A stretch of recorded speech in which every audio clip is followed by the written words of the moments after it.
Stories in the heart of the American Midwest, where vast fields stretch as far as the eye can see, and the highways cut through the landscape like lifelines. There exists a stretch of road seldom traveled. This road, known only as Route 66 to those who dare brave its desolate path, holds within its shadows tales of horror and despair. Among these tales, one particular legend sends shivers down the spines of those who have heard it, a horrifying, true out-of-gas horror stories. The sun dipped below the horizon as Sarah and David embarked on their journey across Route 66. Their excitement at exploring the historic highway quickly turned to unease as the miles passed and the gas gauge neared empty. With no service stations in sight, panic set in as their car sputtered to a halt in the middle of nowhere. "Damn it," David cursed, pounding the steering wheel. "How could we have been so careless?" Sarah glanced nervously at the darkening sky. "We need to find help, David. We can't stay out here." With trepidation, they set off on foot, the only sound the whispering wind through the tall grass. Hours passed, and exhaustion weighed heavy on their shoulders. Just when they feared they were lost for good, a dim light flickered in the distance. Relief flooded through them as they stumbled upon an old gas station, its weathered sign barely visible in the moonlight. The building appeared deserted, but desperation drove them forward. Pushing open the creaking door, they entered the musty interior, the smell of gasoline heavy in the air. "Hello," Sarah called out, her voice echoing through the empty space. No response came, only the eerie silence of abandonment. They searched frantically for any sign of life, but the station seemed frozen in time. Frustration mounting, they turned to leave when David's flashlight caught something glinting on the floor. Beneath a layer of dust lay a set of keys, the metal worn from years of neglect. Heart racing, David snatched them up and raced outside to the pumps. With trembling hands, he inserted the key into the nearest pump and breathed a sigh of relief as it whirred to life. As they filled their tank, Sarah couldn't shake the feeling of being watched. She glanced nervously around the deserted station, her skin crawling with unease. Just as they were about to leave, a sudden chill ran down her spine. "David, do you hear that?" she whispered, her voice barely audible over the wind. He strained his ears, listening intently. At first, all he heard was the rustling of leaves, but then it came, a faint scratching from somewhere nearby. With mounting dread, they exchanged a glance before turning to face the darkness beyond the station's flickering lights. The scratching grew louder, echoing through the night like the desperate cries of the damned. Sarah and David stood frozen in fear as the shadows seemed to come alive, swirling and dancing around them in a macabre ballet. "What is that?" Sarah whimpered, her eyes wide with terror. David swallowed hard, his throat dry with fear.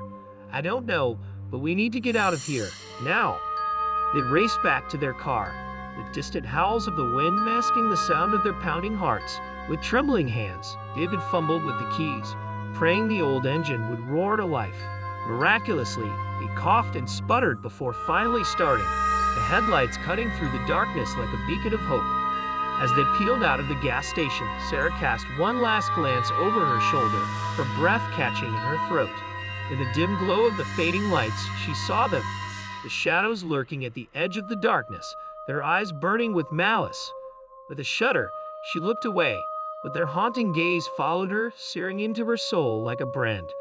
She knew then that they had escaped something far more sinister than they could ever imagine.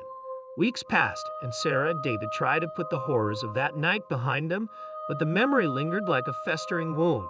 Despite their best efforts to forget, they couldn't shake the feeling that they were being watched, that something dark and malevolent was lurking just beyond the edge of their perception. It was on a lonely stretch of highway, much like the one where their nightmare began, that they encountered him, the ghostly hitchhiker. He appeared out of nowhere, his figure shrouded in mist, his eyes hollow and empty. "Please," he whispered, his voice barely audible over the roar of the wind. "You have to help me." Sarah and David exchanged a wary glance. Something in the hitchhiker's eyes tugged at their heartstrings. Against their better judgment, they'd pulled over and offered him a ride, the hairs on the back of their necks standing on end as he climbed into the back seat. For miles, they drove in silence, the only sound the faint hum of the engine and the hitchhiker's ragged breath. Sarah stole glances at him in the rearview mirror, but his reflection seemed to waver and fade like a specter in the mist. "Where are you headed?" David finally asked, his voice breaking the tense silence. The hitchhiker didn't answer at first, his gaze fixed on some unseen horizon. Then, with a voice like gravel, he spoke. "I'm going home," he said, his words sending a chill down Sarah's spine. "Where's home?" she asked, her voice barely a whisper. He turned to face her then, his eyes piercing her with an intensity that made her blood run cold. "The place where the dead roam free," he said, a haunting smile playing at the corners of his lips. Before they could react, he vanished into thin air, leaving behind nothing but the echo of his chilling words.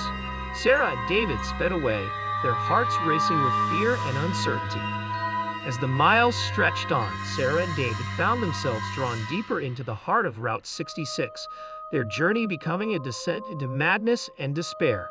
Everywhere they turned, they encountered the echoes of the past, the ghostly hitchhiker, the haunting shadows, the forgotten gas station, all intertwined in a web of darkness that threatened to consume them whole.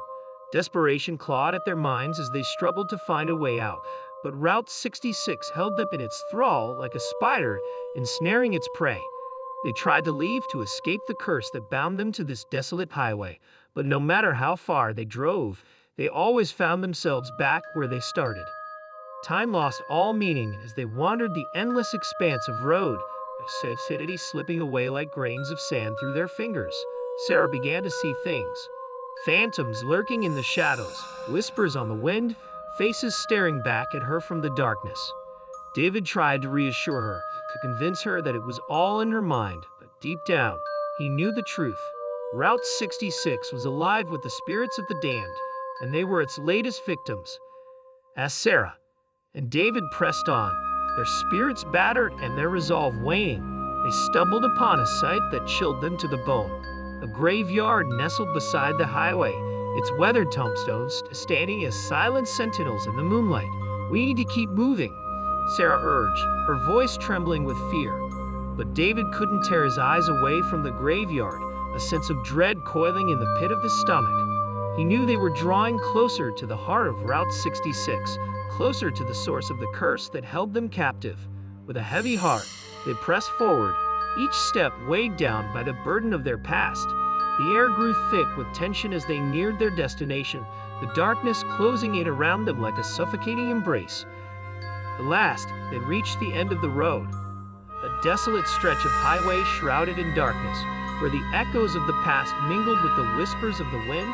There, standing alone amidst the shadows, was the ghostly hitchhiker, his eyes burning with an otherworldly fire. "You've come," he said, his voice a haunting echo in the night. Sarah and David exchanged a wary glance, their hearts pounding in their chests. They knew this was the moment they had been dreading, the final confrontation that would determine their fate. "What do you want from us?" David demanded, his voice trembling with defiance. The hitchhiker's smile widened, sending a shiver down Sarah's spine. "I want nothing," he said, his voice soft and ethereal. "But Route 66 demands payment for the sins of the living." Before they could react, the ground beneath them began to shake, the earth trembling with the fury of the curse that bound them. Sarah and David clung to each other, their worlds spinning out of control as the highway itself seemed to come alive with malevolent intent. And then, in a blinding flash of light, it was over. Sarah and David found themselves standing on the side of the road, their hearts pounding and their minds reeling from the ordeal they had just endured. As they looked out at the desolate expanse of Route 66, they knew they would never be the same. The horrors they had faced had changed them forever, leaving behind scars that would never fully heal. But as they turned to walk away, a faint whisper brushed against their ears, a reminder that the curse of Route 66 would always linger, a shadow waiting to ensnare the unwary traveler in its dark embrace. And though they may have escaped its clutches for now, they knew they could never truly leave it behind. For Route 66 was more than just a highway. It was a living, breathing entity, a gateway to the unknown, where nightmares lurked just beyond the edge of reality, waiting to claim their next victim. And as long as it stood, the horrors of Route 66 would never be forgotten.